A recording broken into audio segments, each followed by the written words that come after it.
Hi guys, it's Blackie. Okay, it's the middle of the night. It is 12:18 in the morning. And I've just got off work a little while ago, and now we're going to do a project because it's Percussion Friday. Now, it's time to start working on the Pieta Spiller and Burr revolver kit that I got from Dixie Gun Works. Now, in that earlier teaser video, I went out and I shot it to get an idea, and I didn't have round ball. Well, I've been out since then, and I did a shoot. This is one cylinder, 6 shots. That is 1, 2, 3, 4, 5, 6. This was my aiming point. Distance was 5 yards. Kind of spreading, not great, but it gives us a basis to start out with. Now, with this gun, what am I thinking? Okay, I have to shape the grip. I'm going to remove a lot of this Pieta nose off the back of it. To me, I understand why they do it. It's sort of a thing on theirs. But to me, on the Spiller and Burr, this is a little too exaggerated. So I'm going to take care of that.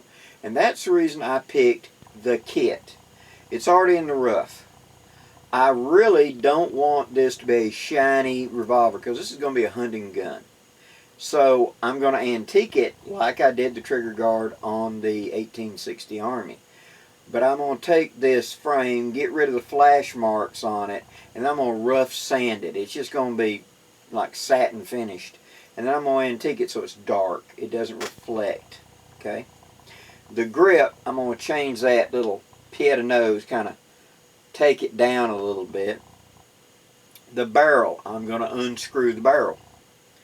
And what am I going to do then? I'm going to draw file the sides, the flats, to remove the stamping that says, black powder only 36 caliber Pieta. It's not that I'm trying to create an original.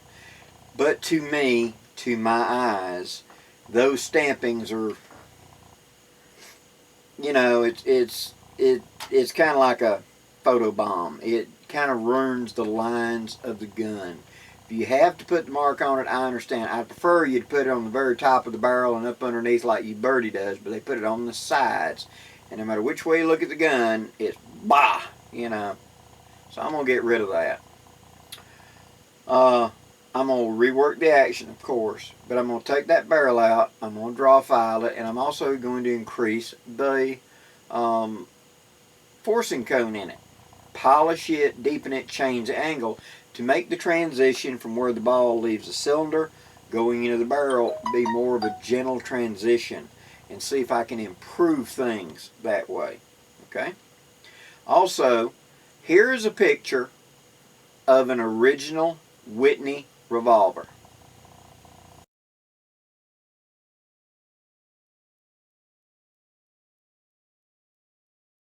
Now, notice how that Whitney revolver has a much more open area around the front of the cylinder. Notice on a 58 Remington, it's also open right there in front of the cylinder. When Spiller and Burr copied this, this was like the first model of the Whitney revolver, and that was a problem. Flash from the cylinder in that very tight area fouled up easy and made the cylinder bind. Okay, so they cut the frame away there to let that flash blow away rather than gunking up and fouling the gun out so fast. That's a weakness on Remingtons, and Remingtons, as you can see the actual end of the barrel thread. You can see it on the Whitney, end of the barrel thread, because they've cut it away to give that flash, that fouling, somewhere to go. I'm going to open up my frame a little bit, not to the degree that they've done, but it'll be like about like a nickel worth of clearance in the front of it is one of the major things. I'm going to rework the internal action and polish it and improve it. The hammer, like we talked about, that hammer's got that hook up there, and it actually blocks the very bottom of the notch of the rear sight. When you're trying to look down the hammer's in the way. Now, here's a picture of an original Whitney from the top with a hammer down. I want you to notice the top part of the hammer, how they've cut a groove in it. And here, that is.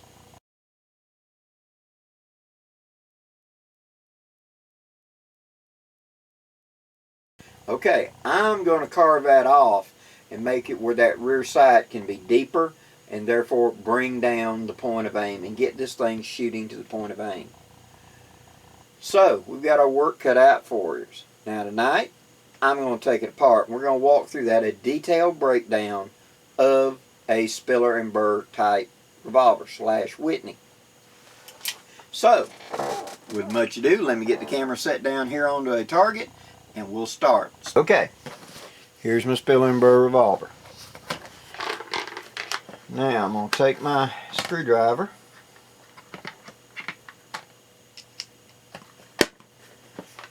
and I want something to capture those screws into. I'm going to take a lid, sit off here at the side, drop my screws into. So first thing we're going to do, of course this gun is unloaded, is we're going to bring her to half cock, make sure the cylinder free floats, grab that little knob that locks the pin, turn it 180 like that, and retract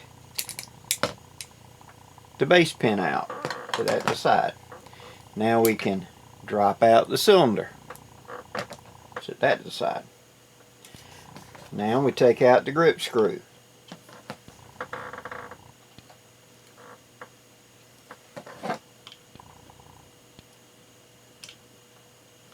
Unlike the Remington, which has a screw in the front of the trigger guard area that would allow us to take off the tension of the mainspring, you don't have that with the Spiller and Burr. And these are a good tight fit set of grips. I just type them off. Now I take my screw and put it back through the echelons to hold them together. I will put these back on when I go to sand. We'll show that. Now notice here is the alignment pin. Notice all this thick part back here. I'm just going to take this line and run it straight down and take off about that much of that to eliminate that hump right there. I'm going to kind of straighten that out and eliminate it, kind of like that, and straighten that up. Now the mainspring is pinned in by the base of the hammer, and you could knock it out, but I don't want to risk breaking it. So what we're going to do now is going back to the screwdriver. We're going to take out the front trigger guard screw right here.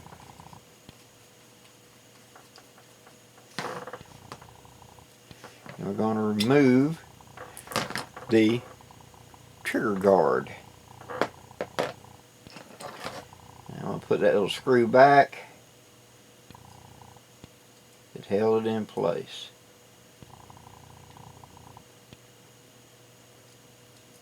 Okay, get that little thing to start, so bear sometime. Very fine little thread. That's the reason I want to put it back to protect it.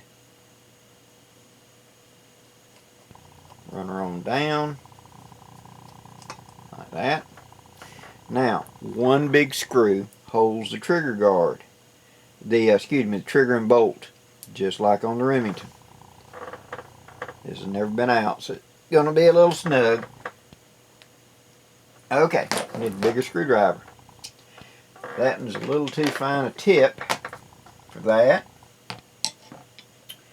So let's see what I got, a little bit broader, a little bit more meat on it. Try this one. You don't want to bugger up these screws. Make sure it fits. If it don't fit, change it. There. I believe they put these in Italy with some sort of Loctite or something to make sure they don't back off. Okay, now out comes the bolt and trigger spring. Drop that into the cup. And then I have 2 small screws that hold in the trigger and bolt. Now notice on the Remington there's only one. This is very much like Colt, and remember Whitney was copying Colt at this time whenever he was taking these designs. So letting the hammer fully down to take the pressure off that screw, we unscrew and take out the trigger screw, and then we take out the bolt,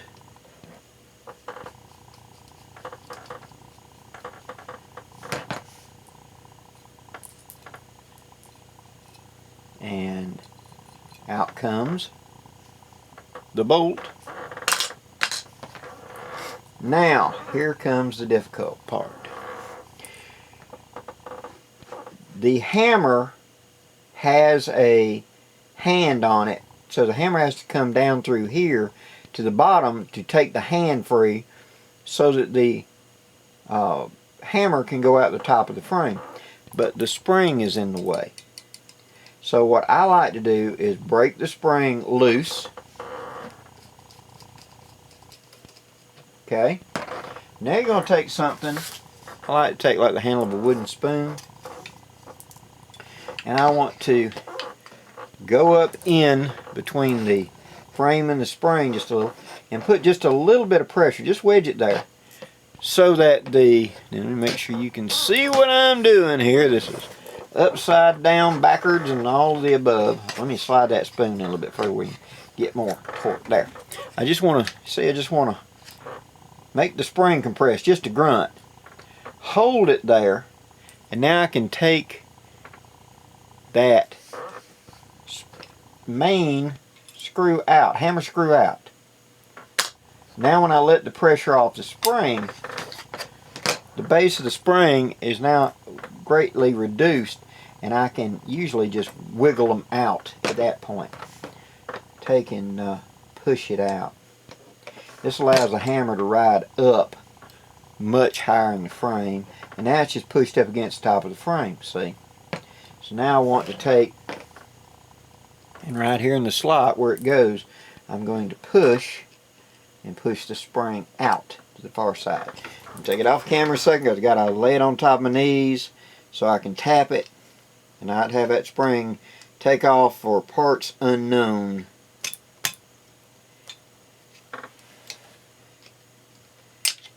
There. Now all I've done is I've slid the spring out of the groove sideways, out this way. Tink, and there is the main spring for it. Now we take the hammer and we push it downward, see? And now you can access that little screw right there. And that's probably going to take that first tip that I had much finer. Okay, real fine screw. Fit it. There we go. And unscrew the screw that holds the hand. Now, take out that little screw. Do not lose that little bitty screw. Wiggle, wiggle, and out will come the hand. Now you take the hammer and go out the top of the frame with it. And that's a completely stripped frame now, except for this knob, and we'll take that out in just a minute. But that little bitty teeny tiny screw I'm going to put back in the hammer. Just like that. Because I do not want to lose and have to try to figure out a way to improvise that. And this was Bill's design. Bill's, as I said in my story time discussion, he had created the Whitney revolver and was in competition with Colt. I mean, this gun competed heavily with the Colt in the 1850s. And it's really this is more of a Colt action as far as the bolt, trigger are held by separate screws. Once he left Whitney and went to working with Remington and made the Remington Beals revolver, and that became the new model Army with improvements. He refined this and took it to where it was on one pivot point, one screw right there. Okay, now going back to the thick screw tip a little bit, we're going to take out that nub. Now you're probably going to have to grab this with a pair of pliers or something, or a wrench, to hold it in place while you unscrew it. And let me grab that and I'll be right back. Okay. Now I'm going to get on this side of the frame. I'm going to take my pair of pliers and I'm just going to grip it. I'm going to rotate it to that side of the frame. And I'm going to put my screwdriver in that slot and I'm going to unscrew this screw. Just like that.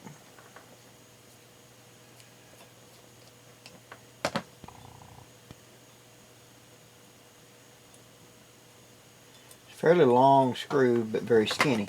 Now when you wiggle it out, there's a bushing right there. It's sort of a pressure washer. Don't lose it. Okay, there's the actual bolt, that little pressure washer, and then the actual screw. Now let me put this back together and I'll get you a close-up of it.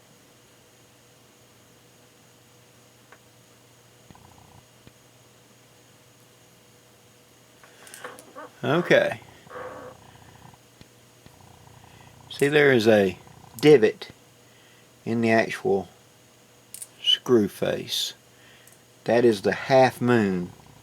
It's going to mat up on the base right here of the base pin. Right there. It sits in there like that, and so when it turns to where it will clear, this comes out. When you turn it 180 degrees, just like this, it is locked. When you turn 180 degrees, it gives it clearance and it can ride in and out.